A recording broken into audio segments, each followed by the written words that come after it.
여러분, 이번 시간에는 회계관리 2급 3의 이론 기출문제 같이 풀어볼게요. 2019년도 5월 25일에 시행됐던 시험입니다. 자, 그러면 경영혁신과 ERP부터 보죠. 항상 패턴은 비슷해요, 여러분. 달라질 건 없어요. 네, 패턴은 비슷하고 여러분들 이제 시험 문제 유형에 따라서 여기 이제 막 섞여서 나와요. ERP는 시험 보실 때 A형부터 D형까지 있어요. 그래서 뒤죽박죽 섞여서 나올 겁니다. 그리고 문제가 어디서 나오는 문제 또는 어디에 해당하는 문제인지 보고 싶다 그러면 CPT 화면 상단 부분에 내용이 보여져요, 여러분. 네, 그거 보시면 되고요. 자, 1번부터 보겠습니다. 다음 중 ERP 도입 예상 효과로 적절하지 않은 것은? 이라고 얘기합니다. 여러분, 제가 뭔가의 시간이 개입되는 건 대부분 무엇 된다? 단축된다고 했어요. 또는 감소한다고 했어요. 항상 그 부분은 머릿속에 갖고 가셨으면 좋겠습니다. 자, 1번에 보시면 사이클 타임이 증가한다고 되어 있어요. 사이클 타임 증가가 아니라 무엇으로? 감소된다는 표현이 맞아요. 감소. 그럼 적절하지 않은 것 찾으라고 했으니까 답은 1번으로 마무리. 자, 고객 서비스 개선이 되고요. 통합 업무 시스템 구축이 됩니다. 그리고 최신 기술 정보가 도입이 된다. 그렇죠, 여러분. AI도 들어오고요. 사물 인터넷도 들어오고 전부 다 들어와 있는 상태거든요. 두 번째, 다음 중 클라우드 ERP, 여러분 최신 정보 기술이 이런 형태겠죠.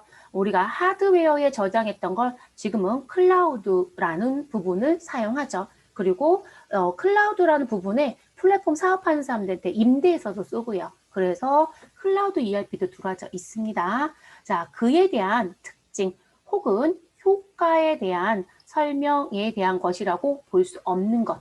그러니까 여러분, 클라우드 ERP 특징 또는 효과에 대한 설명이 아닌 거 찾아달라고 하네요. 자, 안정적이고 효율적인 데이터 관리가 가능하다.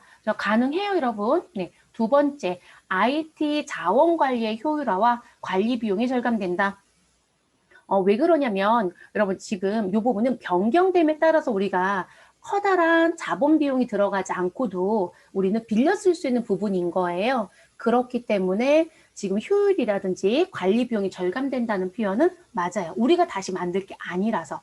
자, 그 다음 원격 근무 환경 구현을 위한 스마트 워크 환경에 정착한다. 맞죠? 왜냐면 클라우드라고 하는 건 여러분 우리가 이제 꼭 ERP가 아니어도 기존의 프로그램들을 사용할 때 하드에 저장을 하면 그 저장되는 장소에 와야만 업무를 볼 수 있었어요. 근데 지금은 인터넷하고 속에서 노트북만 있다면 어디서든 업무가 가능하죠. 그게 원격 근무 환경에 가능하다는 얘기잖아요. 네, 맞는 표현입니다.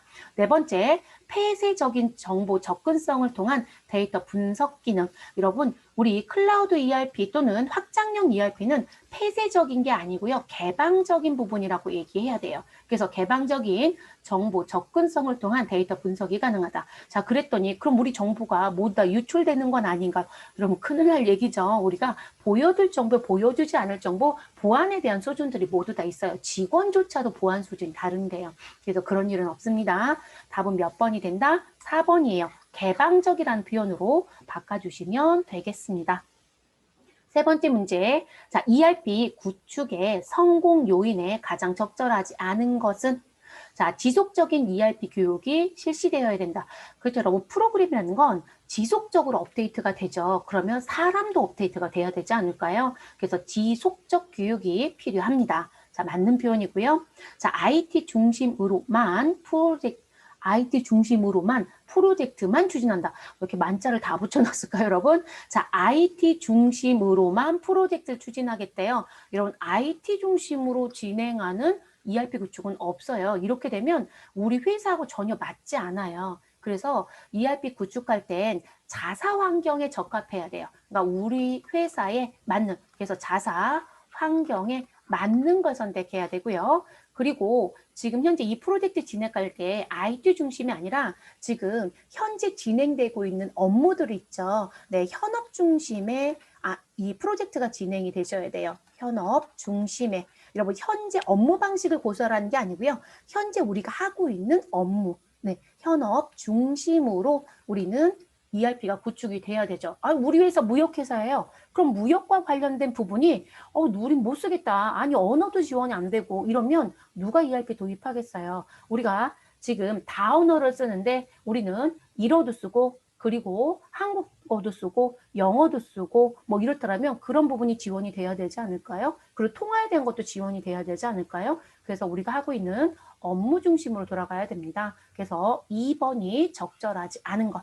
자, 경험과 지식을 겸비한 인력으로 구성한다. 우리 ERP 처음 도입할 때 여러분 TF팀을 구성을 해요. 그때 유능한 인재로 구성을 해야 돼요. 업무를 전반적으로 다 할 수 있는 사람들. 그래야 ERP 구축이 잘 됩니다. 경영자와 전체 임직원의 높은 관심과 참여. 그렇죠. 프로그램은 도입했는데 아무도 관심이 없어요. 그러면 그 비싼 프로그램에 그냥 놀고 있습니다. 그래서 네 번째도 상당히 중요한 부분 중에 하나입니다. 자, 그러면 우리 답 얘기했고요. 다음 문제로 넘어가 보도록 하겠습니다. 다음 중 기업에서 ERP 시스템을 도입할 때 고려사항으로 가장 적절한 것은 무엇인가? 여러분 잘못된 게 아니고요. 이번엔 적절한 걸 쳐다달라고 했어요. 적절한 것. 자, 시스템 도입 TFT는 IT 분야의 전문가들로만 구성해야 한다. 여러분 왜 이러는 걸까요? 왜 이렇게 IT를 자꾸 얘기하죠? 여러분 이 TFT에 대한 부분은 지금 시스템 도입할 때 IT 분야 전문가가 아니고요. 우리 회사 업무의 전문가여야 되겠죠. 그죠? 이 전문가는 회사 업무예요. 우리 회사 업무에 우리 가장 적합한 유능한 인재들로 구성이 돼야 합니다. 그래서 IT 분야 전문가들은 관계가 없어요. 자, 그러면 잘못됐죠? 자, 구축 방법론에 의하여 체계적으로 우리 프로젝트를 진행해야 된다. 그렇죠. 우리가 조직도를 짜고 그 조직도에 맞춰서 우리한테 맞는 그림을 그려야 돼요. 그러니까 2번이 답이 되겠네요.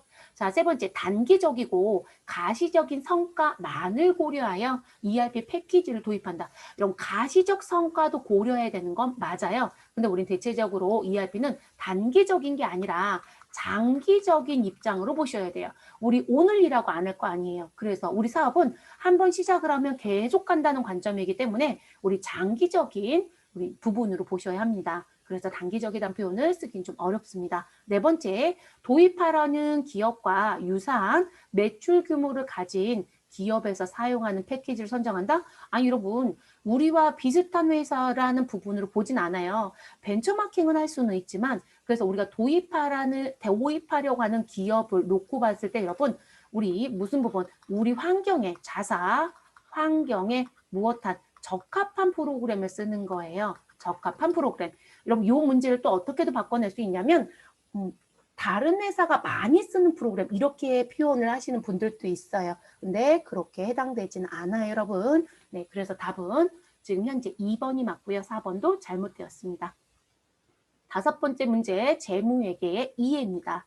자, 여기부터는 마지막 문제까지 재무회계 쪽 문제예요, 여러분. 다음 재무상태표와 손익계산서에 대한 설명으로 옳지 않은 것은 여러분 재무제표 중에 이 두 가지이네요. 재무상태표는 반드시 기억할 게 일정 시점을 기준으로 기업에 뭔가를 보여주죠. 자, 손익계산서는 일정 기간 동안 벌어들인 뭔가를 보여줄 거예요. 자, 그럼 내용 들어갈게요. 손익계산서는 일정 기간 동안 기업의 경영 성과를 나타내는 보고서이다. 그렇죠, 여러분. 그것 때문에 뭐라고 얘기한다? 동태적 보고서이다 라고 얘기합니다. 자, 손익계산서는 바로 있네, 여러분. 동태적 보고서로서 차변엔 비용 항목, 대변엔 수익 항목이 표기된다. 그렇죠. 그래서 손익계산서의 계정은 비용과 수익입니다. 그러면 요 내용도 맞는 표현이에요. 1번도 맞고요. 자, 세 번째, 재무상태표는 정태적 보고서로서 여러분 재무상태표가 정태적 보고서라고 나오면 이건 무슨 부분? 일정 시점에 대한 정보를 보여준다는 표현이에요. 자, 차변에는 자산 항목이 표시가 되고 자금 조달을 설명하며 자, 그럼 뭐가 이상해요? 자, 대변에는 부채와 자본 항목이 표시되고 자금의 운용을 설명한다? 바뀐 것 같지 않아요? 네, 좀 차변엔 자산 항목이 표시가 되고요. 그리고 우리는 은행에서 빌려온 돈이 있다. 그럼 부채겠죠? 내가 회사를 설립할 때 투입한 자본이 있다. 자, 자본금이 있다. 그럼 자본이겠죠? 즉 그거 가지고 내가 어떻게 쓰고 있다. 우리는 재고자산 이만큼 샀고 유형자산도 요게 생겼고 이렇게 나와야 되겠죠? 그래서 자산 항목이 표시되고요. 그 자금에 대한 운용에 대한 부분이 보여질 거고요. 자금에 대한 조달에 대한 설명은 우리 어느 변에 대변에 있는 누구로 부채와 자본으로 우리 보여지는 거예요. 그래서 여러분 부채는 내 돈이 아니라 남의 돈이다. 그래서 뭐라고 부른다? 타인 자본이라고 얘기를 하죠. 자, 자본은 내 돈이죠. 내가 회사를 설립할 때 들어간 돈. 그래서 이들을 뭐라고 부른다? 자기 자본이라고 부르는 거예요. 이해되셨어요? 자, 이렇게 표현이 돼야 합니다. 답은 옳지 않은 거 여러분 3번이 잘못됐네요.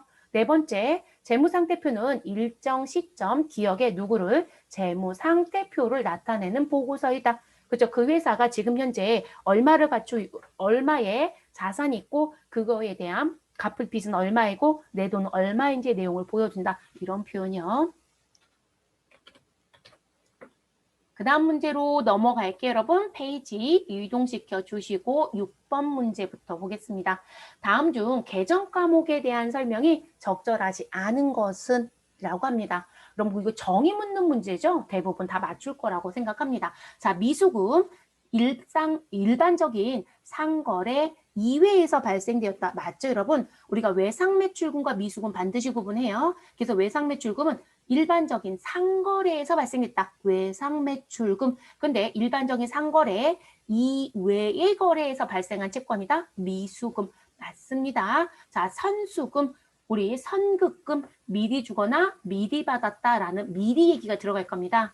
자, 선수금을 받더니 상품이나 원재료를 매입하기 위하여 미리 무엇하는 돈? 지급하는 계약금. 그럼 지급이에요. 그럼 돈이 밖으로 나갔죠. 그쵸? 그러면 이 우리가 추후에 이 약속이 이행되지 않으면 내가 줬던 돈 다시 가져올 거 아니에요? 그러면 자산이어야 돼요, 여러분. 그래서 미리 지급한 계약금은 선수금이 아니라 우리는 우리 지급했다라는 부분 앞에 미리 선자 붙여서 선급금이라고 불러주셔야 되겠죠. 됐을까요? 그럼 여러분 선수금은 뭘까요? 미리 지급하는 계약금이 아니라 우리는 미리 받은 계약금이겠죠. 미리 받은 계약금. 이해됐을까요? 그럼 여러분 우리는 돈을 미리 받았으면 그거에 맞춰서 무엇 해주셔야 돼요, 여러분? 추후에 약속 이행을 무엇한다? 해주셔야 되겠죠. 답은 몇 번이다? 적절하지 않은 거. 벌써 2번으로 정리 끝났네요. 자, 예수금. 여러분 예수금은 미리 징수한다는 표현이에요. 미리 갖고 있는 돈. 근데 내 돈은 아니에요. 누구 돈? 이 예수에 해당되는 누군가 객체가 있고 그들한테 미리 받아서 갖고 있는 돈 추후에 무엇한다? 갖고 있다가 언젠가는 납부하거나 하는 행위가 이루어지는 부분. 자, 소득세, 원천세. 아니 소득세, 원천세 같은 말이거든요, 여러분. 자, 소득세. 왜냐면 여러분 원천세란 건 원천의 성격에서 걷어들인 세금이라는 거예요. 그래서 이 원천세에 해당되는 대표적인 부분이 우리 급여를 줄 때 징수하는 소득세가 있고 소득세의 10%인 지방 소득세가 대표적인 부분이에요. 자, 또는 원천징수세액이다 이렇게 얘기한다라고 하면 우리는 누구도 들어올 세액이 아니라 원천징수액이다라고 하면 누구도 들어올 수 있다. 사회보험도 들어올 수 있겠죠. 그래서 그런 부분 왜 원천세 용을 썼는지 모르겠네요. 자, 어쨌든 소득세나 원천세, 부가가치세 이런 부가가치세 들어오는 거 문제 없어요.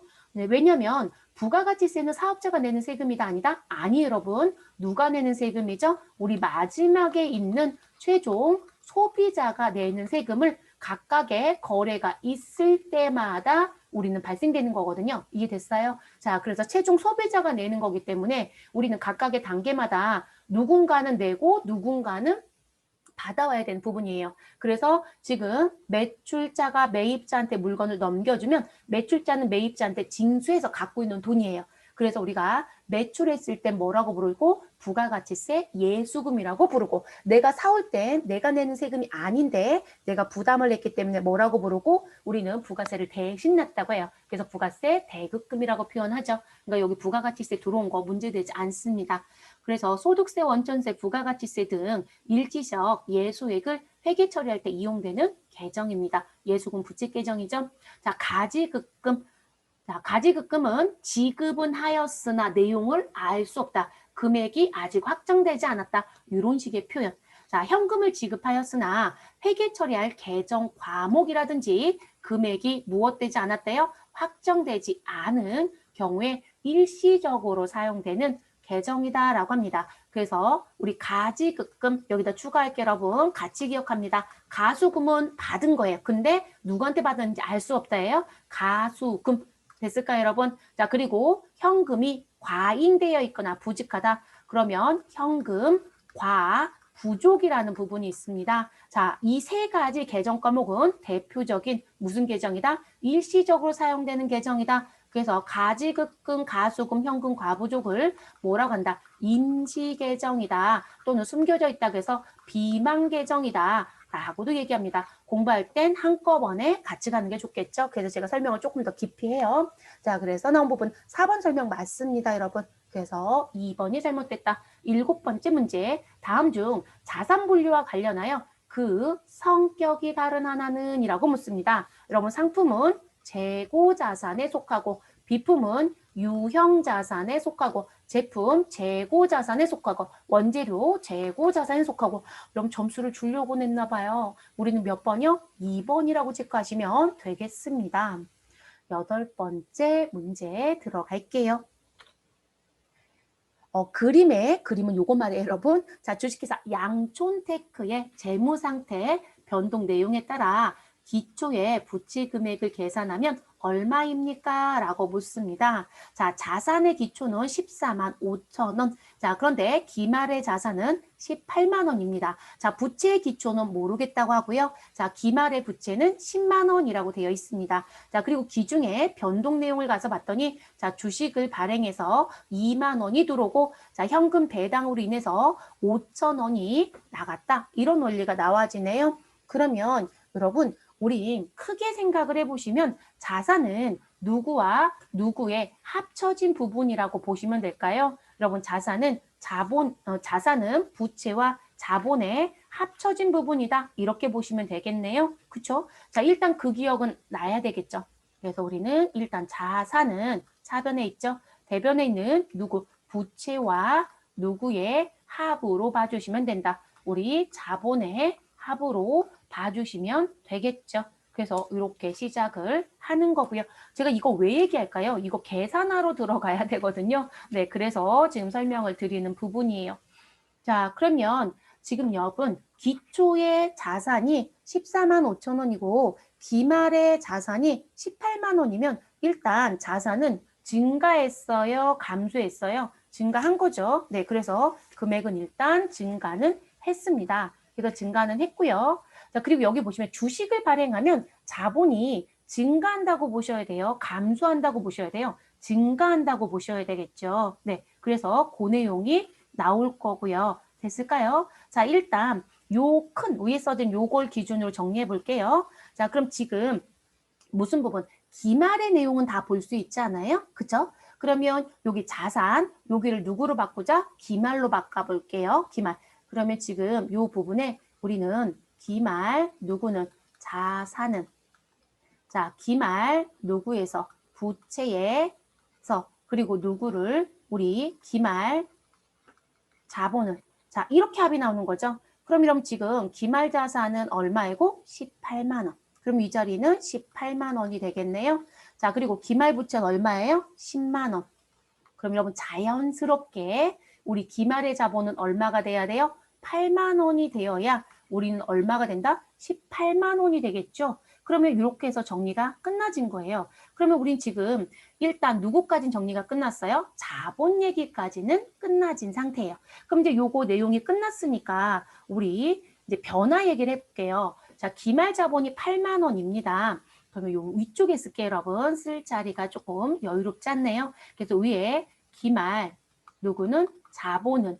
자, 그럼 기말 자본은 우리 기초 자본을 가지고 와서 뭔가 더하기나 빼기라는 거예요. 그러면 이 부분에 기초 자본이 당연히 등장이 되겠죠, 여러분. 그럼 기초 자본에, 자, 여기 봤더니 여러분, 주식을 발행했어요. 주식을 발행하면 자본이 증가할까요? 감소할까요? 자본이 증가하게 됩니다. 그리고 여러분, 회사가 현금 배당을 줬대요. 자, 현금 배당을 하면 내가 갖고 있었던 이익을 나눠주는 거거든요. 주주들한테. 그럼 여러분, 이 현금 배당으로 인해서 자본은 증가할까요? 감소할까요? 감소한다고 봐주셔야 해요. 네, 그래서 우리 이 5천 원은 나가요, 여러분. 그래서 이 부분은 자본의 감소를 가지고 온다. 이렇게 봐주셔야 되는 부분입니다. 근데 요거까지 이해했어야 돼요. 그래서 요 공식 반드시 기억했어야 문제 풀 수 있고요. 그거에 의해서 기말자본 형성해서 우리 기초의 자본을 계산하면 부채는 자연스럽게 나올 거거든요. 그러니까 역순으로 가는 식의 문제인 거예요. 그러면 우리 지금 요 두 가지 정리. 자, 그럼 자본의 증가는 여기 기초 자본의 우리 무슨 부분? 여러분 저는 그냥 증가라고 할게요. 자, 증가된 건 더해 주시고 감소하는 건 빼주시면 되는 거잖아요. 쉽게 생각하시면. 그쵸? 자, 그럼 기말자본 얼마이다? 8만 원이다라는 결론은 냈어요. 자, 기초자본은 현재 알 수 있다, 없다? 일단은 물음표. 자, 근데 이 부분에 증가된 금액은 얼마가 있다?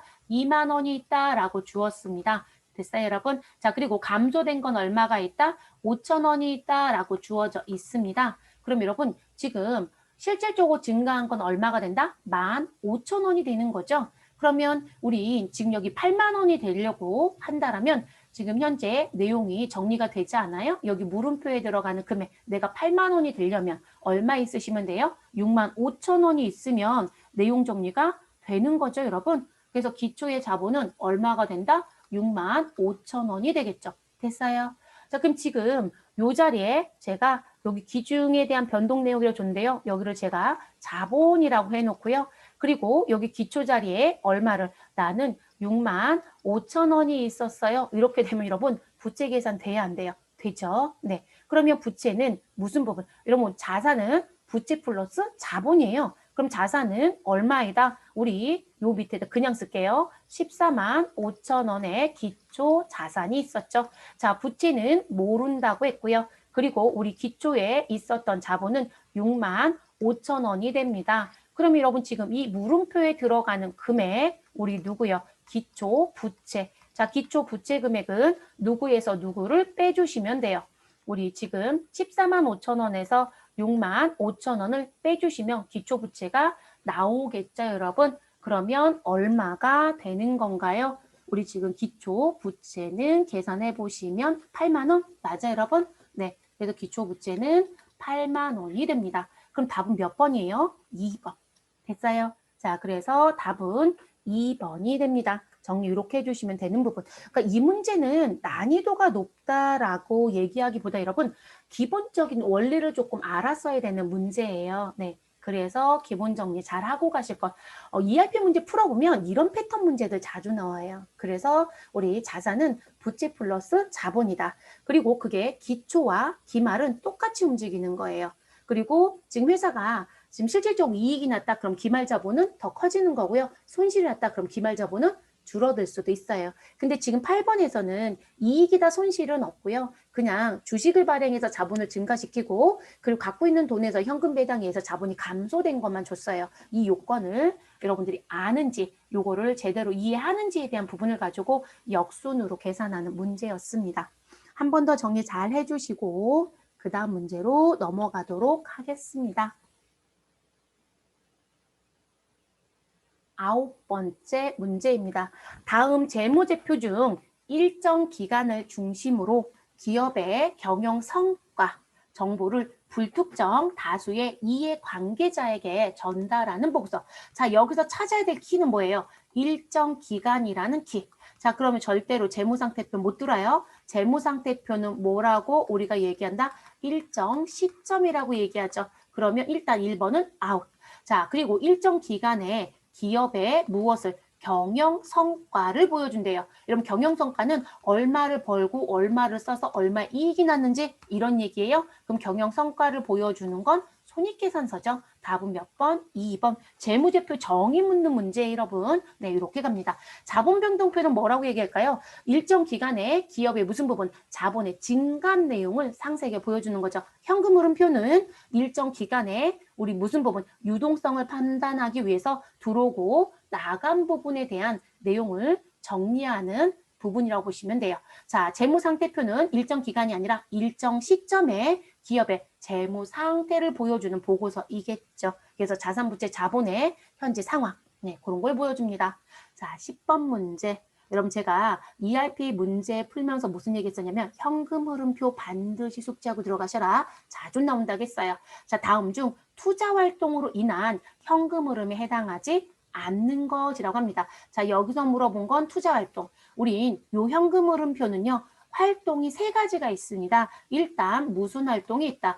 영업 활동이 있습니다. 영업 활동. 그리고 또 무슨 활동이 있다? 투자 활동이 있습니다. 그리고 또 하나 무슨 활동이 있다? 재무 활동이 있습니다. 그래서 이렇게 구분이 됩니다. 됐어요, 여러분? 자, 그러면 요 내용들을 지금 정리해달라는 거. 자, 영업활동은 무엇으로 보자? 우리 회사의 영업적인 부분. 그럼 내가 재고 자산을 무엇하겠다? 사고, 팔고 하겠다라는 행위로 등장하는 거.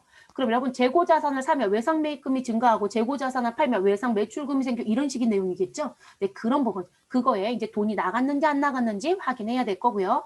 투자는 일단 시세 차익의 문구는 들어옵니다. 그런데 이 시세 차익에 반드시 누구를 추가해 주셔라? 우리 누구에 대한 부분. 이 투자라는 건 시설 투자도 들어가는 거예요, 여러분. 그래서 우리는 누구에 대한 거, 유형과 무형 자산에 대한 취득과 처분도 들어요. 취득과 처분. 됐어요, 여러분? 자, 그래서 유무형 자산의 취득과 처분도 투자로 들어갑니다. 조심해 주실 것. 자, 재무는 말 그대로 회사의 재무에 대한 내용이에요. 그럼 여러분 재무라고 하는 건 우리 돈 조달 쪽 얘기거든요. 자금 조달. 그러면 이 재무 부분에서는 무슨 부분? 아, 은행에서 돈 빌렸어요. 그러면 여러분 부채 중에 재고자산 사고 파는 건 이쪽에 들어가지만 그들을 뺀, 그러니까 영업과 투자 쪽에 안 들어가는 차입이에요. 그래서 은행에서 돈 빌리는 거 또는 무엇에 대한 법은 회사가 사채를 발행하여 자금을 조달할 수도 있죠. 그래서 사채와 관련된 거 우리 자금 조달 방법 하나 더 있죠, 여러분. 우리 주식을 발행하여 자금도 조달할 수 있겠죠. 그러면 이런 부분. 그리고 우리 사채에 대해서 이자 줘야 될 거고요. 차입금에 이자 줄 수 있을 거고요. 주식은 배당이 나가겠죠. 자, 1년에 그런 활동들 됐어요, 여러분. 요 세 가지 반드시 기억하시는 게 좋겠습니다. 그러면 지금 10번에 대한 내용은 투자 활동을 찾아달라 이렇게 얘기했어요. 자, 자기 주식과 관련된 부분이다. 이런 주식 얘기네요. 그럼 뭐로 가야 돼요? 이거는 누가 봐도 재무에 들어가는 부분. 자, 차액금의 상환이다. 이것도 재무에 들어가야 되겠죠. 자, 공장 건물의 처분. 제가 뭐라고 했어요, 여러분? 유무형 자산의 취득과 처분. 그래서 우리가 투자 활동을 조심하셔라. 자꾸 시세 차익만 생각한다. 아니에요, 여러분. 우리 유무형 자산의 취득과 처분 두 가지 다 들어가는 거예요. 됐을까요? 그럼 답은 몇 번? 3번이 투자활동에 들어갑니다. 자, 제품의 현금 매출, 여러분 제가 뭐라고 생각하시라고요? 재고자산 사고 팔고 이렇게 생각하시라고 했죠? 그러면 4번은 무슨 활동에 들어간다? 영업활동에 들어갑니다. 됐을까요? 11번째 문제. 다음 중 재무활동 내용만을 나타내는 재무제표. 자, 재무제표 종류는 몇 가지가 있다? 5가지. 자, 그래서 재무상태표, 손익계산서, 현금흐름표, 자본변동표, 주석입니다. 자, 그중에 재무활동만 나타낸대요. 그럼 재무활동은 우리 아까 현금흐름표에서 얘기했던 이런 재무활동은 똑같은 내용이에요. 대체적으로 재무활동 제가 얘기할 때 뭐라고 했나 여러분? 자, 은행에서 돈 빌렸다, 사채를 발행했다, 주식을 발행했다. 제가 이렇게 얘기했죠. 자금을 조달한다 라는 얘기를 했어요. 그러면 자금 조달의 내용만 나타나지는 게 뭐냐는 거예요. 이해됐어요? 그럼 자금 조달만 보여지는 건 누구이다? 자본변동표 여러분. 자본변동표는 자본의 무슨 부분? 증감 변화를 보여주는 표거든요. 이해되셨어요? 늘거나 줄어드는. 그리고 이 자본 증감이란 부분이라고 했으니까 자본 변동표는 누구요? 자금 조달에 해당되는 부분 중에 누구에 대한 내용? 주식에 대한 내용이 들어오겠죠. 이해되셨어요? 그래서 답은 4번이 돼요. 이런 문제는 사실 어렵다라고 많이들 느끼세요. 근데 이제 이 부분이 문구만 조금 들어가서 보면 사실상 아 이거였어? 이렇게 되지긴 하는 문제. 자, 주석이랑 손익계산서 현금흐름표는 여러분 우리 무슨 부분 재무활동만 보여주는 게 아니고요. 전반적인 내용을 다 보여준다고 하셔야 돼요. 그러니까 영업활동도 손익계산서에 들어오죠. 투자활동도 들어요. 여러분 영업의 수익이나 영업의 비용에 가면 우리 대표적으로 단기매매증권을 처분하였다. 단기매매증권을 평가하였다. 뭐 이런 거 들어오잖아요. 그렇죠? 자, 그러면 우린 영업과 영업이 아닌 것도 들어오죠. 자, 현금흐름표는 벌써 영업, 투자, 재무활동 다 들어온다고 했잖아요. 주석은 부연 설명하는 거예요. 재무제표에 대한. 그렇기 때문에 이 주석에 대한 건 전반적인 내용에 부연 설명을 해주고 있는 어태치 서류거든요. 그렇기 때문에 우리 1번도 전부 다 보여준다. 이렇게 생각해 주시면 좋을 것 같아요.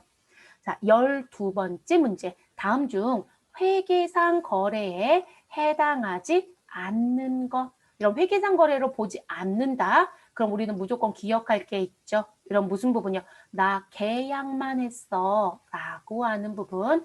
나는 누군가에게 채용이 되었어. 그럼 채용됐다고 바로 월급 줘요? 이래야 월급 주겠죠. 자, 그리고 나는 무엇하였다? 약속만 했어 라고 얘기합니다. 그리고 나는 돈을 불리기 위해서 무엇을? 담보를 제공했어. 그럼 담보 제공했다고 명의가 바뀌지는 않는단 말이에요. 이해되셨어요? 그러면 그런 식의 내용들, 그래서 이런 용어들이 나오면 회계상의 거래이다 아니다? 아니다. 이런 회계상의 거래가 아니면 우리는 분기라는 걸 하지 않죠. 전표 입력하지 않습니다.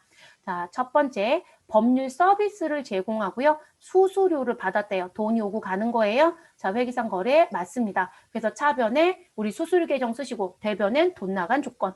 두 번째 토지를 구입하기로 계약하고, 그럼 계약하고까지는 또는 계약하면서 자 여기까지는 회계상의 거래가 아닙니다. 그런데 나는 뭘 줬다? 계약금을 납부하였다겠어요. 돈 나갔네요. 그럼 우리 미리 준 돈이니까 뭐라고 얘기하면 될까요? 선급금요라고 얘기하시면 되겠죠.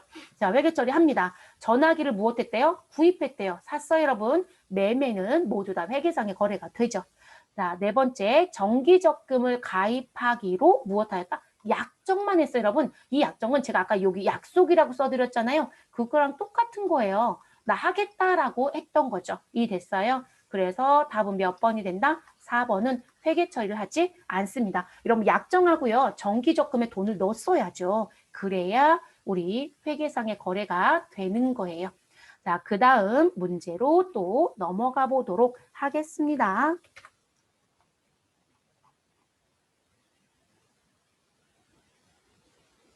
13번째 문제입니다.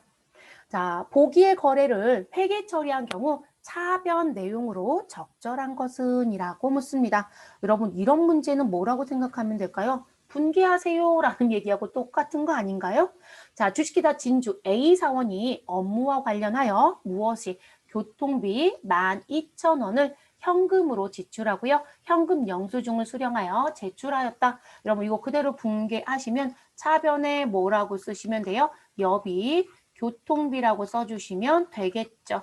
자, 그래서 여비 교통비 12,000원. 이런 금액은 안 쓸게요. 대변에 무엇에 지출이 있었다? 현금으로 지출했다. 자, 여비 교통비는 무슨 계정에 속하죠? 비용입니다. 그럼 우리는 비용이 무엇되었다? 발생되었다라고 차변에 얘기합니다. 자, 그리고 대변엔 뭐라고 넣어주시면 될까요, 여러분? 그럼 대변에는 현금은 자산이죠. 그러면 자산이 무엇하였다? 감소하였다라고 하는 우리 거래 8요소의 요소가 들어옵니다. 자, 여기서 물어본 건 차변에 들어가는 건 이러겠어요. 그러면 비용의 발생, 여비, 교통비 답은 몇 번이 된다? 2번으로 체크해 주시면 되겠습니다. 됐을까요? 14번째 문제. 자, 보기의 거래 내용을 보고요. 우리 12월 31일 결산 수정 본계로 대변에 기록될 내용으로 옳은 것은? 이라고 묻습니다. 결산 수정 본계하는데 어디요? 대변에 쓰는 것만 정리하래요. 자, 2019년도 9월 1일 사무용품 100만 원을 현금으로 구입했고요. 중요한 건 내가 구입했을 때 계정 과목을 뭐로 처리했느냐, 그거에 따라서 결산 때 처리 부분이 달라집니다. 자, 사무용품은 구입 시점에 무슨 처리했다? 자산 처리했어요 라고 얘기하네요. 그럼 이런 9월 1일에 회계 처리를 우리는 추정을 해볼게요. 그럼 제가 9월 1일 회계 처리 해볼게요, 여러분. 자, 위에서 깨끗이 지우고 할게요. 자, 우리 공간이 이 자리가 조금 불편하니까 저는 위쪽에 보기 좋게 쓸게요. 그래서 9월 1일에 대한 부분. 자, 9월 1일에 차변에 뭐라고 썼을까요, 여러분? 차변에 우리는 자산 처리했으니까 우린 무슨 부분으로? 사무용품 또는 소모품, 이 자산 계정 쓰시면 되죠. 그런데 대부분 사무용품의 계정 과목은 없고요. 우리 소모품이라고 다 쓰거든요. 또는 저장품. 그럼 소모품 얼마? 100만 원이라고 자산 처리를 합니다. 됐어요? 자, 그리고 상대 계정 대변엔 우리 돈 준 거, 돈 뭐로 줬어요, 여러분? 현금 100만 원이라고 지출을 했습니다. 자, 그럼 이렇게 써주시면 되겠네요. 자, 그리고 나서 12월 31일에 무엇 하셔라? 정리하셔라. 그럼 여러분, 제가 지금 회계기간을 놓고 봤을 때 어느 날짜에 어느 날인 9월 1일에 구입을 했어요. 그리고 12월 31일에 가서 무슨 부분? 결산 수정 분기를 하세요 라는 부분이에요. 자, 이 부분은 발생 기준에 의해서 가는 거예요. 그러면 우리는 언제부터? 1월 1일부터 언제까지? 12월 31일까지 발생한 부분만 처리한다라고 하는 발생주의 또는 발생 기준이거든요. 그럼 이 부분은 내가 비용이 발생하였다, 수익이 발생하였다 이렇게 생각하시면 돼요. 사실상 수익은 발생이란 부분도 있지만 실현됐다는 표현도 쓰기는 합니다. 그러면 여러분 발생이나 실현됐다는 부분은 우리 이 기간에 비용이나 수익으로 봐야 되는 것만 들어오란 얘기예요. 그럼 지금 저희는 비용 얘기하고 싶은 거잖아요. 그러면 비용은 썼다란 얘기잖아요. 그렇죠? 그래서 12월 31일까지 9월 1일부터 12월 31일까지 무엇한 거? 사용한 거. 자, 그래서 사용액은 무슨 처리해 주셔라? 비용 처리하시면 됩니다. 그러니까 회계 처리가 항상 저 자리엔 비용이 나와야 돼요. 자, 그런데 창고에 남겨져 있는 게 있을 거예요. 그러면 우리 사용하지 않은 거, 미사용액은 차기에 가서 쓸 거 아니에요? 창고에 있었던 재고? 그러면 미사용액은 여러분 아직 안 썼으니까 우리가 기말재고 자산인 건 뭐예요, 여러분? 아직 공장에 투입하지 않았다, 아직 팔지 않았다 라는 얘기죠. 그럼 미사용액도 창고에 있을 거예요. 그러면 이 부분은 자산으로 정리가 되줘야 되겠죠. 자, 이 구분점을 매번 묻는 거예요. 다만 내가 무슨 부분, 내가 구입하는 시점 9월 1일에 구입 시점에 무슨 처리했다? 두 가지로 구분하라는 거예요. 나는 자산으로 일단 처리했다. 그럼 여러분 지금 구입 시점에 자산 처리했으면 9월 1일부터 이후까지 써야 되는데 전부 다 자산 잡았다는 거잖아요. 사용, 미사용 전부 다. 그럼 자산이니까 우리는 비용 찾기 해야 되겠죠? 왜냐면 자산은 미사용만 남겨줘야 되니까요. 그래서 구입 시점에 자산으로 처리하면 우리는 누구를? 쓴 거를 찾아라. 그래서 얼마 썼는지, 그래서 사용액을 무엇으로 처리한다? 비용 처리하시는 거예요. 제가 분명 이 자리는 비용이 들어야 된다고 했어요. 지금 비용이 없잖아요. 됐어요? 그래서 비용 처리하는 거고요. 자, 그런데 구입 시점에 자산이 아니라 나는 비용으로 처리했어요. 그럼 여러분 9월 1일부터 12월 31일까지 비용인 건 맞아요. 그런데 1월 1일부터 우리가 가지고 넘어가서 쓸 건 여러분 자산으로 남겨줘야 되는 거죠. 근데 전부 다 비용 잡았으니까 자산 찾기 하러 가야 되겠네요. 그럼 12월 31일자에 사용한 거 찾아요. 사용하지 않고 가지고 있는 거 찾아요. 가지고 있는 거 그들 우리가 뭐라고 한다? 미사용액이라고 표현을 하죠. 그래서 미사용액을 찾아서 우리는 현재 자산이 없잖아요. 전부 다 비용이니까 자산으로 무엇한다? 처리한다라고 기억해 주시면 되는 거예요. 됐어요? 자, 이렇게 정리. 그럼 지금 저희는 자산 처리했네요. 그러면 자산 처리했으니까 누구 찾아라? 사용액 찾아라. 이거 정리 못하면 이 문제는 영원히 못 풀어요, 여러분. 네. 자, 그럼 우리 12월 31일에 사용액을 비용 처리한다라는 거 결론 났어요. 자, 2019년 12월 31일 결산시까지 너무 친절해 여러분. 소모품 사용액은 25만 원이다. 이거 그대로 처리하면 되죠. 근데 여러분 이 문제 바꿔서 낼 수도 있죠. 자, 무엇으로? 미사용액이 얼마이다? 75만 원이다. 이렇게 줄 수도 있잖아요, 여러분. 그러면 우리는 사용액을 찾아야 되니까 얼마에서 100만 원에서 75만 원을 빼서 25만 원을 계산하셔야 돼요. 근데 지금 저희는 계산할 필요 있어요? 없어요? 없어요. 사용액이라고 아예 줬잖아요. 그렇죠? 그러면 우리는 차변에 누가 들어와라? 비용 들어오라고요. 그러면 우린 비용 뭐라고 쓰자? 소모품비 쓰시면 되겠죠. 그래서 차변에 소모품비 써주시고 그 금액은 사용액에 해당되는 25만 원 써주시면 됩니다.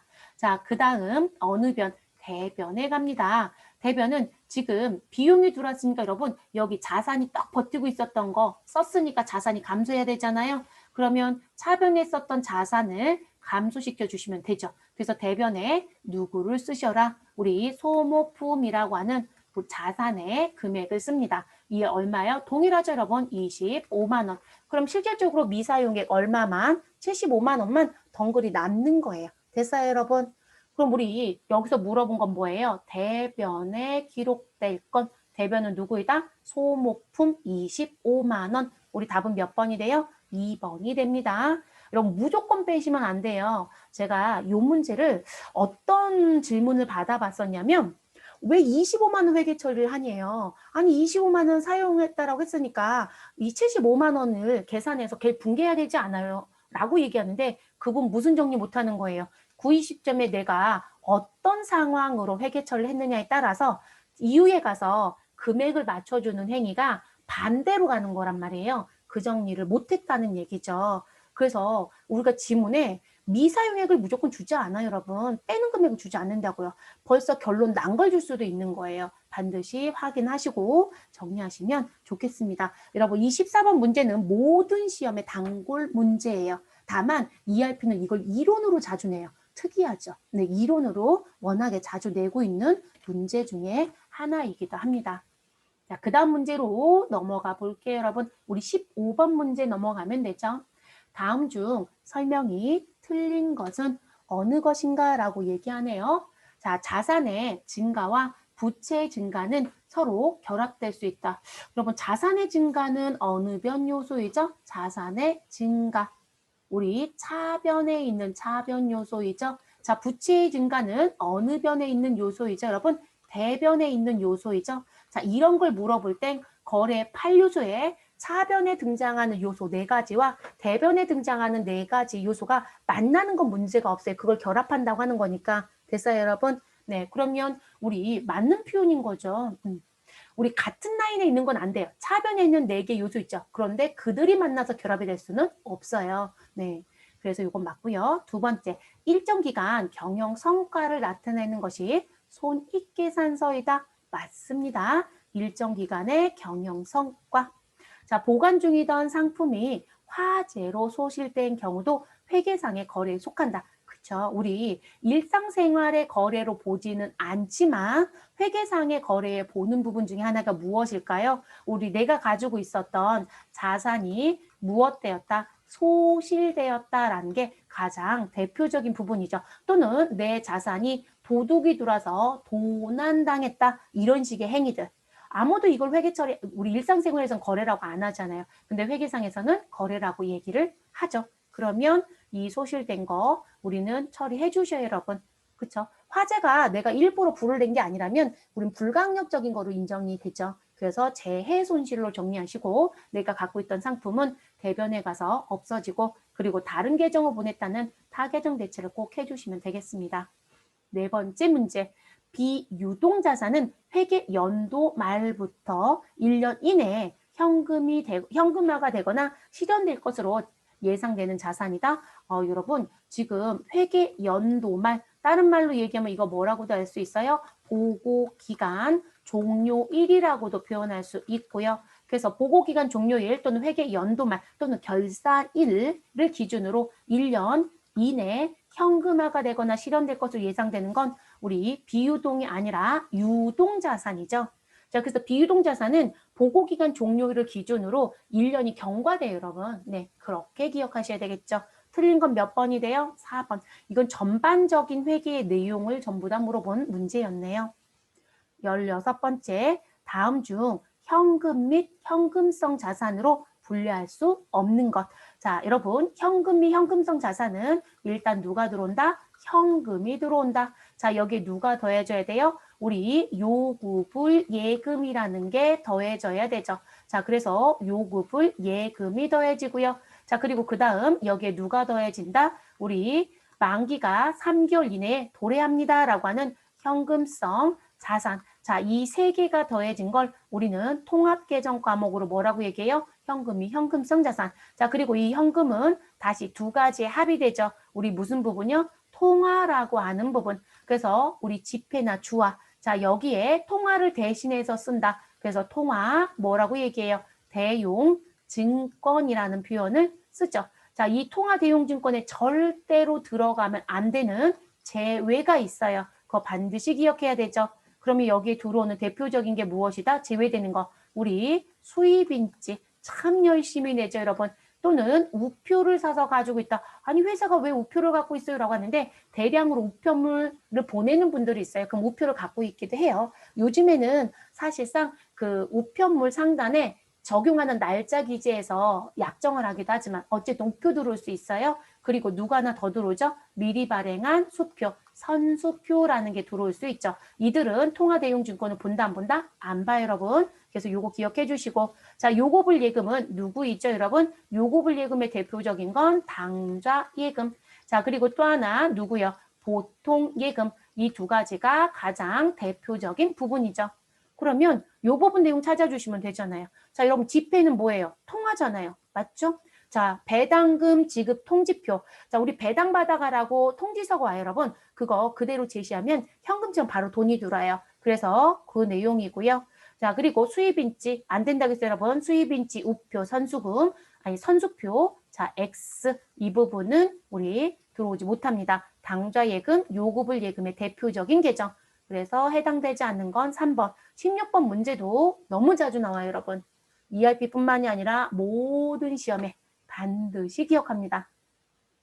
17번째 문제입니다. 일반 기업회계 기준상 금융자산에 대한 설명으로 틀린 것은? 이라고 묻습니다. 여러분, 금융자산이라고 하는 건 무슨 부분이다? 여러분, 이 부분은요, 우리가 자산 쪽에서 금융화시켜서 쓸 수 있는 부분들의 표현이에요. 그래서 그 부분에 들어오는 내용을 물어보는 거예요.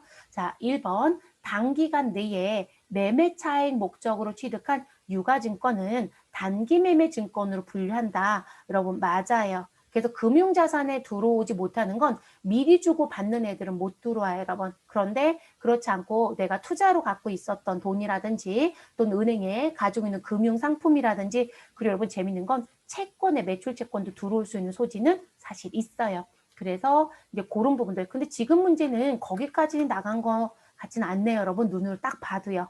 자, 그러면 단기 매매 증권 분류하는 거 맞고요. 자, 그 다음 두 번째. 채무증권은 단기 매매증권으로 분류가 안 되면 우리 만기보유증권으로만 분류가 가능하다. 여러분, 우리가 가지고 있는 유가증권은 여러분 위에 거 좀 지울게요. 네.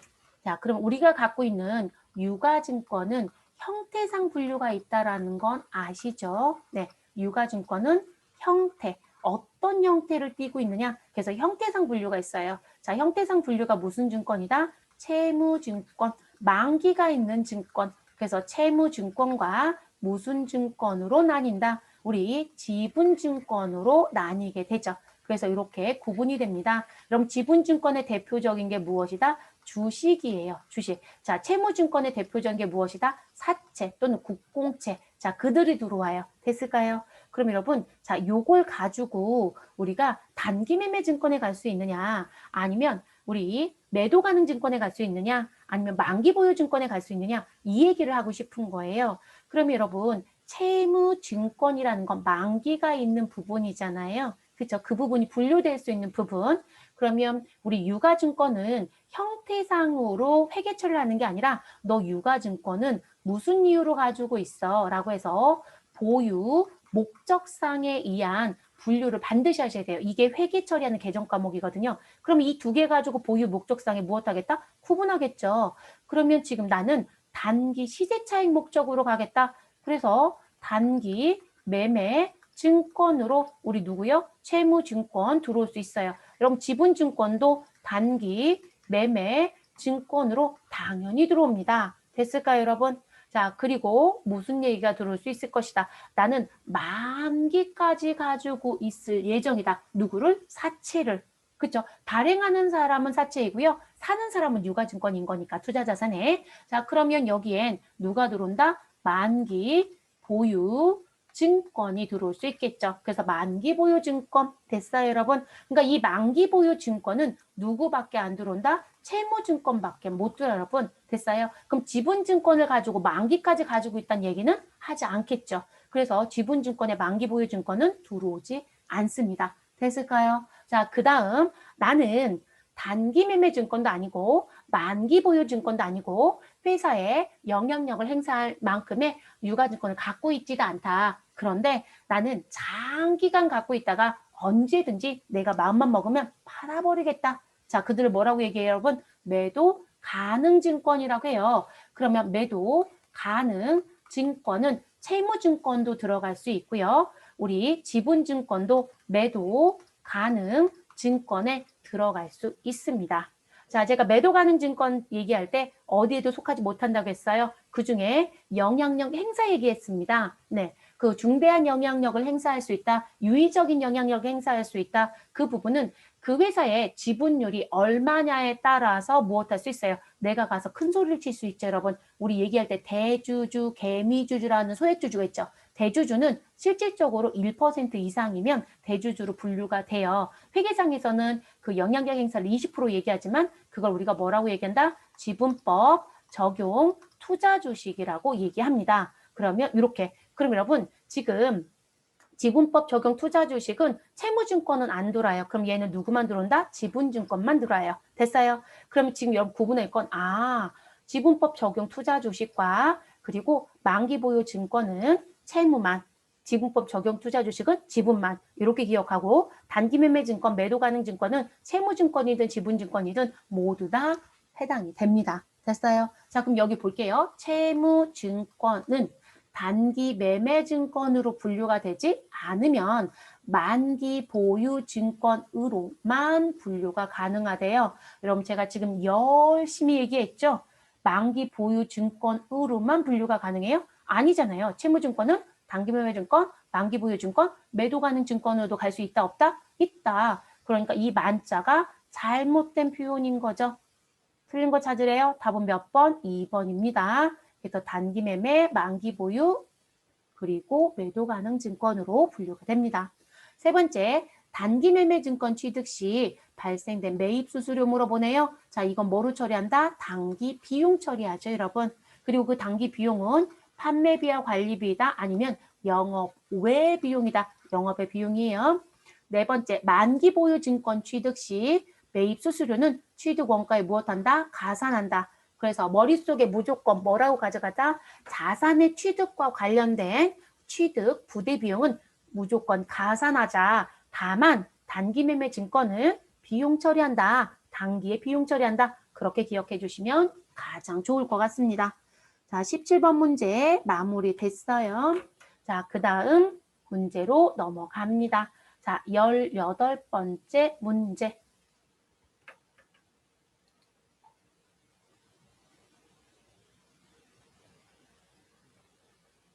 보기의 자료를 기초로 2019년 결산시 12월 31일에 계상해야 될 감가상각비는 얼마인가? 그럼 감가상각비 계산하는 공식 최소한 정액과 정률은 무조건 기억해야 돼요. 다른 것도 낼 수 있지만 최소한 그건 기억해야 돼요. 자, 취득한 시점은 2018년도 1월 1일. 자, 취득원가는 2천만 원이고요. 내용연수는 10년이고 정률은 20%라고 합니다. 감가상각 방법은 무엇을 적용해서 가자? 정률법을 적용해서 가겠다라고 합니다. 그러면 여러분 머릿속에 기억이 딱 떠올라야죠. 그쵸? 자, 그러면 우리는 지금 정률법에 의해서 감가상각을 합니다. 라고 하면 공식은 어떻게 된다? 자, 우리 무슨 금액이요? 취득 원가에서 누구를 빼야 되는 거죠? 우리 감가상각 누계액 너무 길어서 여러분 저 약칭으로 씁니다. 감가상각 누계액을 뺍니다. 자, 그러면 이 금액을 다른 말로 얘기하면 미상각자네. 또 다른 말로 얘기하면 장부금액 이렇게 얘기할 수 있겠죠. 자, 그 금액에 곱하기 우리 무슨 부분요? 상각률을 곱해 주시면 됩니다. 근데 이 상각률이 무엇이다? 매회 동일하다. 그래서 우리는 뭐라고 부른다? 정률이라고 부르는 거죠. 됐을까요? 그러면 요거 계산해 달라는 거네요. 그럼 우리 2018년도에 샀으니까 여러분 2018년도 거부터 해야 되죠. 자, 2018년도는 취득 원가 얼마에서 우리 2천만 원에서 우리 감가상각 누계액 첩회는 없죠. 그럼 0을 빼내요. 자, 여기에 곱하기 상각률 몇 프로요? 20%. 그럼 여러분 2천만 원 곱하기 20% 하면 2018년도에는 얼마가 나온다? 400만 원이 감가상각비로 계상이 되고 우리는 대변에 감가상각 누계액 400만 원이 있겠네요. 자, 지금 우리는 2019년도 계상액을 물어봤습니다. 그럼 2019년도 거 계산하시면 되겠죠. 그러면 여러분 2천만 원에서 얼마를 빼주시고 전년도에 계상했던 400만 원을 빼주시면 되겠습니다. 그리고 여기에 곱하기 몇 퍼센트? 20% 하시면 되죠. 여러분 2천에서 400만 원 빼시면 얼마이다? 1,600만 원이 되네요. 그럼 1,600만 원에 우리 20% 계산하시면 얼마 나오죠, 여러분? 우리 20%에 1,600이니까 6이 12에 2니까 여러분 320인가요? 네, 320만 원이 등장이 됩니다. 그러면 차변의 감가상각비 320, 대변의 감가상각 누계액 320이겠죠. 감가상각비 얼마니에요? 그러면 우리 답 몇 번에 있어요, 여러분? 3번. 네, 그래서 18번의 답은 3번이 되겠습니다. 계산 문제 반드시 꼭 풀어주세요, 여러분. 푸실 수 있어야 해요. 자, 그 다음 19번째 문제로 갑니다. 다음 중 유동 부채에 관한 설명으로 옳지 않은 것은 원재료를 매입하고 대금을 나중에 지급하기로 하면 우린 외상매입금으로 처리한다. 그렇죠, 여러분? 차변의 원재료 상거래이기 때문에 대변의 외상매입금. 두 번째, 복리후생비를 1년 내에 지급하기로 하면 미지급금에 처리한다. 여러분 차변에 복리후생비, 대변에 미지급금 맞죠? 상거래가 아니니까요. 근데 이것도 맞는 얘기예요. 자, 세 번째, 상품을 판매하기 전에 미리 받은 계약금, 미리 받은 계약금이에요. 자, 미리 받은 계약금으로 받은 금액은 선수수익이요. 여러분 선수수익은 수익을 미리 받은 거예요. 여러분 얘는 상품을 판 게 아니잖아요. 그러니까 여기는 선수수익이 아니라 무엇으로? 미리 받은 계약금은 선수금으로 가야 되는 거죠. 선수금. 답은 몇 번이 잘못됐다? 3번이 잘못됐습니다. 자, 네 번째, 급여에 대하여 소득세를 원천 징수하여 잠시 보관하고 있다라면 내 돈이 아니라고 했죠, 여러분. 그래서 미리 받아서 갖고 있는 돈, 보관하고 있는 돈, 그들을 뭐라고 부른다? 예수금이라는 부채 계정으로 처리하죠. 그리고 추후에 납부하면 예수금 차변에 가서 상계 정리합니다. 자, 정리됐죠, 여러분? 이건 계정 과목에 대한 처리 능력을 보는 문제였네요. 말 그대로 회계 처리 능력 보는 문제.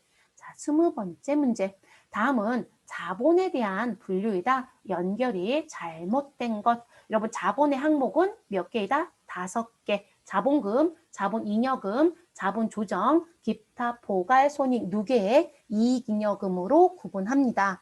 자, 그럼 그 안에 계정 과목이 있죠, 여러분? 자, 자본잉여금은 계정 과목 3가지가 있죠, 여러분. 누구요? 주식 발행, 초과금. 그래서 우리가 일반적으로 주발초라는 표현을 많이 쓰죠, 약칭으로. 자, 그리고 여기에 누가 들어온다? 우리 감자했다라고 하면 감자 차익이 들어오겠죠. 네, 감자 차익. 그리고 또 누가 들어올 것 같아요, 여러분? 자기 주식을 처분했대요. 그럼 자기 주식 처분 이익이 들어올 수 있겠죠. 자, 요게 들어와야 됩니다.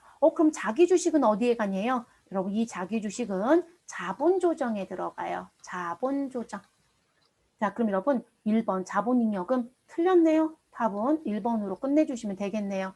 최소한 이 3가지 계정 꼭 기억해 주세요. 자, 자본조정엔 조금 전에 얘기했던 우리 자기 주식도 있고요. 주식 할인 발행 차금. 그러니까 주식 발행 초과금의 반대가 주식 할인 발행 차금이죠. 감자 차익의 반대가 감자 차손이죠. 자, 그게 들어오고요. 자기 주식 처분 이익의 반대가 뭐예요, 여러분? 자기 주식 처분 손실이겠죠.